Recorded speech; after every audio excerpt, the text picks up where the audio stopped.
The Zaporizhia nuclear power plant it's the largest power plant in Ukraine. 6 operating nuclear reactors built in the 1980s by the Soviet Union. Um, it's it, when fully functioning, provides up to 25% of Ukraine's electrical power generation. Um, it had, prior to the Russians coming in, suffered serious problems because of lack of funding, lack of maintenance on the part of Ukraine's nuclear authority. Several of the reactors had been powered down because they were considered to be unsafe to operate. This again is before Russia came in. When Russia came in, they took over the plant on March 3rd. It was a moment of high drama. Videotape emerged about the Russian forces coming in, being resisted. A building caught on fire. Everybody accused the Russians of trying to burn down the facility. The Russians secured it, according to them, for a number of reasons. One, you just can't let a nuclear power plant operate on its own in a zone that you plan to take control of. So you have to take control of the nuclear power plant just for its own security. Two, in the plant, there are cooling ponds that contain depleted nuclear fuel rods, uranium fuel rods that have been depleted because they've been used in the reactor. They're very hot when they come out. They're still radioactive, just not able to function properly in the reactor core. So they bring them out and they put them in these cooling ponds so they can cool down over a period of time. It takes a long time for them to cool down. Two things. One, they're very radioactive. So if a terrorist or a government that meant to do harm got a hold of them, put high explosive on them, blew them up, you create a dirty bomb. This would be problematic for the Russians. Two, within that, when you take the uranium 235 and you irradiate it and you use it to power a reactor, you produce a substance called plutonium.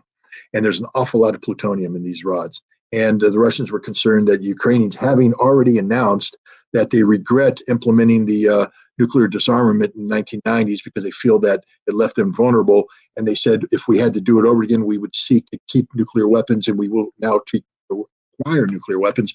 The Russians took that seriously, and they're taking control of these fuel rods so that the ability to extract plutonium, produce nuclear weapons, has been removed from the Ukrainians. That's why they went into Chernobyl as well, to secure the fuel rods, make sure that they weren't diverted. And that's the Russian story, and I find it plausible. The Russians came in and they kept the Ukrainian operators. There's hundreds of them. They work in shifts. They live in a nearby town. That's the way it works in the former Soviet plants. Everything is a factory town, so you have a city that's linked to the operation of this plant. And the Russians let these people work. What they did do is bring in a managerial supervisory capacity from the Russian Atomic Authority, Rosatom, who's there just overseeing it, because Russia now has a legal responsibility for the site. They've occupied it, it's operating, and Russia is legally accountable for what happens at this site. And again, because this site is linked to nuclear activity, I just put the following challenge out. Any American that thinks that they can enter a functioning nuclear power plant in America and just walk around, try it, see what happens. What's going to happen is a guy dressed in camouflage is going to put you on the ground with a gun to your head, because we're not allowed to do that. It's highly secured. We secure nuclear power plants. The Russians have done the same thing with a 500-man unit. It's also a unit that has a safety element, a nuclear, biological, chemical, and radiological unit there to detect radiation leaks potential. That's all there at the site. What's not at the site is heavy weaponry. What's not at the site is tanks, artillery, mortars. And why is that important? Because on August 1st, Anthony Blinken, the Secretary of State, spoke and accused Russia of using the Zaporizhia nuclear power plant as a nuclear shield behind which the Russians were firing artillery with immunity and impunity against the Ukrainians, and this would create an unacceptable situation. And on August 5th, the Ukrainians started lobbing shells into the Zaporizhia nuclear power plant, saying that, well, first they said it's Russia shelling themselves. I mean, just the absurdity of that should just be dismissed right off the bat. But then later on, even Zelensky had to walk away from that. He said, no, we're doing it because the Russians are shelling us. We have to respond. That any risk that's brought in by the shelling of this plant is because of Russia. And what we need is an international peacekeeping force to come in and take control of the plant and the area around the plant, demilitarize it, and then return it to Ukrainian sovereignty. That was the goal and the objective.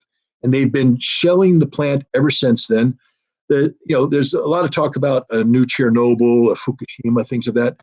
Look, anytime you lob high explosives in a nuclear power plant, it's not a good thing. But it's a plant that's built to withstand this kind of thing. The problem doesn't come penetrating the reactor. The problem comes cutting down the power or penetrating the coolant, breaking apart one of these nuclear fuel rods, creating a mini dirty bomb. This is all real, and Ukraine's doing it. They're shelling the plant. It's not Russia. Now, one of the things that happened here is that Russia's always been trying to get the International Atomic Energy Agency to come into the plant. But Ukraine didn't want that because the problem with an IAEA inspection is they're probably going to learn the truth.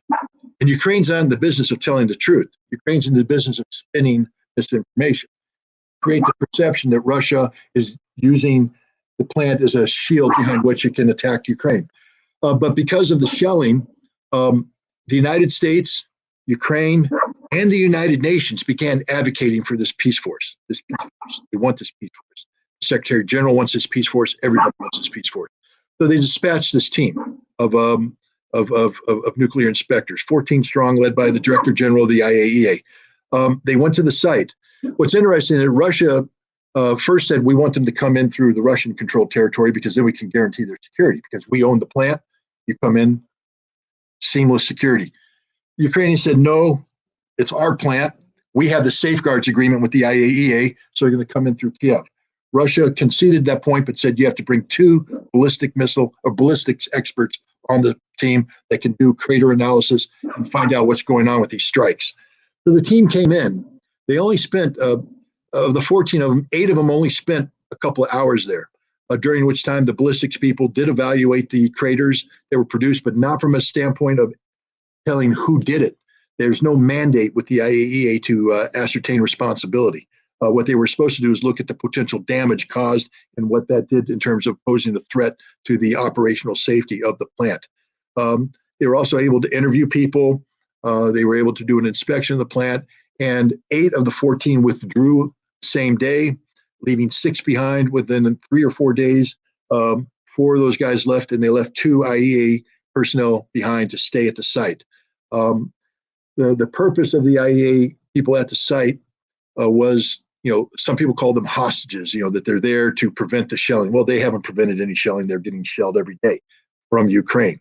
They're there to facilitate communication between the operators of the plant and the IAEA so that the IAEA can get a clearer picture of what the safety reality is, profile of the plant.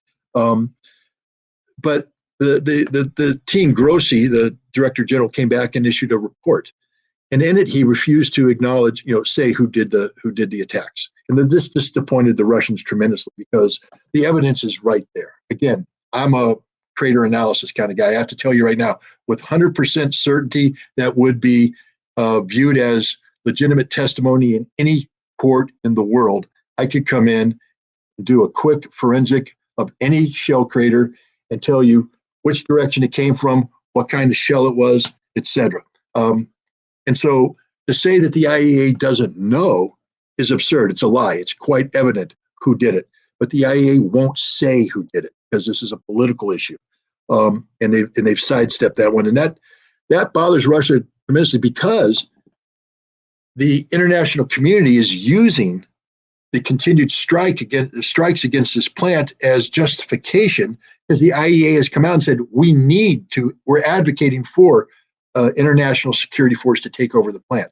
So the Russians feel betrayed. They feel like the IAEA came in, saw the evidence of who was doing this, but they're still putting out the big plan. And here's another spin on the big plan. The IAEA team landed in Kiev on 29 August. They were supposed to proceed directly to the plant. They didn't. Zelensky held them up. Zelensky insisted on a meeting, and they had the meeting. And then they were delayed another day for unspecified reasons, and then they went. As they traveled to the site, the Ukrainians launched a major commando attack against the site. Up to 700 people, an amphibious assault, helicopters, trying to seize the site, to take control of the site before the IAEA inspectors came so that they can bring the IAEA inspectors in and effectively use them as a shield against Russian retaliation. You can't attack us. The IAEA is here, and now we need the international peacekeeping force to come in and set this thing up. And Grossi talks about this. He says, there was heavy fighting while we were there. There was machine guns, mortars. It was all taking place, very disturbing, very worrisome. Did Grossi know that this attack was going to take place? I mean, he met with Zelensky. People are saying this attack was planned at the presidential level.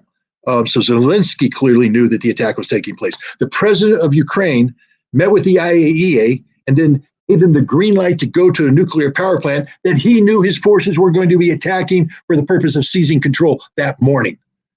Think about it. The Secretary General was also involved in coordinating NATO.